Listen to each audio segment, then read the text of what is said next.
Bismillahirrahmanirrahim. Assalamualaikum warahmatullahi wabarakatuh.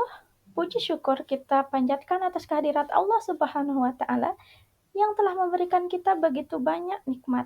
Salawat serta salam tak lupa kita haturkan kepada junjungan kita Nabi besar Muhammad Sallallahu Alaihi Wasallam yang telah mengantarkan kita dari zaman jahiliyah menuju zaman yang terang benderang, yakni ad-dinul Islam. Kepada yang terhormat, Bapak dosen pengampu mata kuliah strategi pembelajaran matematika, Bapak Dr. Sudi Prayitno MSI, dan teman-teman yang insya Allah dirahmati oleh Allah Subhanahu wa Ta'ala. Pada kesempatan kali ini, kelompok kami akan mempresentasikan materi metode pembelajaran Student Teams Achievement Division atau disingkat STAD. Sebelumnya izinkan saya memperkenalkan anggota kelompok saya. Yang pertama ada Nurmayanti dengan NIM E1R02100 sebagai pemateri pertama. Yang kedua ada Siti Syifa Mardotilah dengan NIM E1R022096 sebagai pemateri kedua, dan saya sendiri Rani Febriana Zalti dengan NIM E1R022020 sebagai pemateri terakhir. Adapun submateri yang akan disampaikan pada kali ini, yang pertama pengertian STAD, yang kedua karakteristik STAD, yang ketiga komponen STAD, yang keempat langkah-langkah STAD, yang kelima kelebihan dan kelemahan STAD, yang keenam implementasi STAD pada matematika. Baik, untuk mempersingkat waktu, mari kita dengarkan saja penyampaian materi dari kelompok kami. Baik, di sini saya sebagai pemateri pertama akan menjelaskan pengertian metode pembelajaran tipe STAN, di mana model pembelajaran kooperatif tipe STAN ini merupakan model pembelajaran untuk tempat peserta didik belajar secara berkelompok, di mana yang terdiri dari 4 hingga 5 orang dengan tingkatan kemampuannya berbeda-beda. Nah, setiap anggota harus bekerja sama secara kolaborasi untuk menyelesaikan masalah secara bersama-sama dengan saling membantu satu dengan yang lainnya sebagai tim. Berikut beberapa pengertian STAN menurut para ahli. Yang pertama, Robert Solving, di mana Robert Solving mengungkapkan bahwa metode pembelajaran STAN adalah strategi pembelajaran yang dilakukan oleh guru untuk menciptakan sebuah tim berkemampuan majemuk, melatih untuk mempelajari konsep dan keahlian secara bersama-sama. Yang kedua, menurut Rusman, di mana Rusman mengungkapkan bahwa model pembelajaran STAN adalah model dalam pembelajarannya siswa dibagi menjadi beberapa kelompok yang beranggotakan 4-5 orang yang mempunyai keberagaman dan kemampuan, jenis kelamin hingga sukunya. Yang ketiga, menurut Anas mengungkapkan bahwa pembelajaran kooperatif tipe STAN ini adalah pembelajaran yang terdiri dari 5 komponen utama dalam pembelajarannya, yaitu pengajian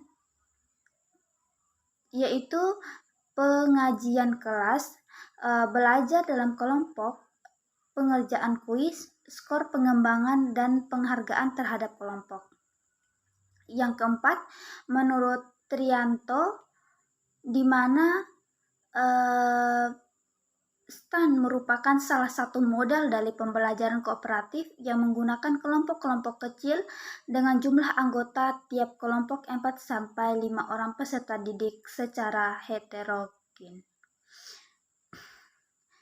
Yang terakhir, menurut Endang Mulyatiningsih, di mana STAN merupakan strategi pembelajaran kooperatif yang memudahkan penggunaan metode ceramah dan diskusi. Nah, yang kedua yaitu karakteristik metode pembelajaran STAN, di mana berdasarkan dari penerapan beberapa definisi model pembelajaran STAN yang telah dikemukakan, terdapat karakteristik atau ciri-ciri model pembelajaran STAN.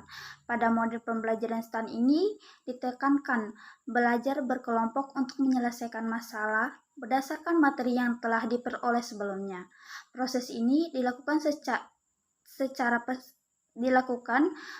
di mana peserta didik dengan menggunakan metode tanya jawab, penyelidikan, dan sebagainya.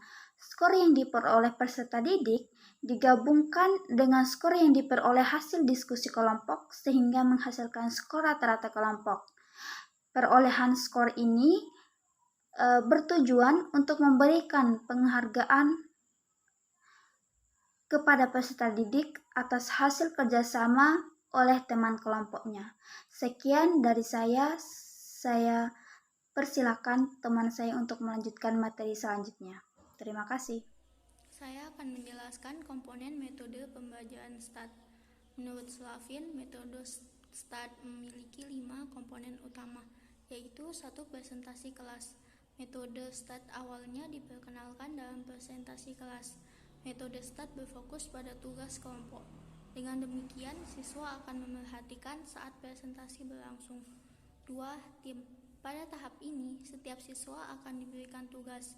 Setiap siswa harus bekerja dengan teman kelompoknya dan saling membantu dalam menyelesaikan masalah. 3. Kuis. Setelah pendidik melakukan 2 atau 3 kali tugas kelompok, pendidik akan memberikan kuis. Kemudian, setiap siswa bertanggung jawab secara individual untuk menjawab kuis yang diberikan oleh pendidik. 4. Nilai kemajuan individual. Pada tahap ini, pendidik memberikan kepada semua siswa untuk melihat hasil yang akan didapat. Apabila siswa bekerja dengan baik, maka akan mendapatkan hasil yang lebih baik. 5. Penghargaan kelompok. Dalam tahap ini, penghitungan nilai siswa dalam kelompoknya dijumlahkan, kemudian dibagi dengan jumlah anggota kelompoknya. Selanjutnya, langkah-langkah metode pembelajaran STAT. 1. Penyajian materi. Pada tahap ini, pendidik memulai dengan menyampaikan tujuan pembelajaran secara umum dan khusus. Pada tahap ini, pendidik juga memotivasi siswa. Penyajian materi dapat dilakukan secara klasikal ataupun diskusi. 2. Kerja kelompok. Pada tahap ini, pendidik akan memberikan tugas kepada setiap siswa. Dalam kerja kelompok ini, siswa saling berbagi tugas dan saling membantu dalam menyelesaikan masalah. 3. Tes individual. Tes ini diberikan untuk mengetahui sejauh mana pemahaman siswa dalam pembelajaran sebelumnya. Tes individual ini biasanya dilakukan setiap selesai pembelajaran, supaya siswa dapat menunjukkan apa yang telah dipelajari secara individu selama melaksanakan tugas kelompok. 4. Penghitungan nilai. Pada tahap ini, nilai dalam kelompok dijumlahkan kemudian dibagi dengan jumlah anggota kelompoknya. Yang kelima, penghargaan kelompok. Penghargaan akan diberikan berdasarkan penghitungan nilai, kemudian dikategorikan kepada kelompok baik, hebat, dan unggul. Sekian penyampaian dari saya, selanjutnya akan dijelaskan oleh teman saya.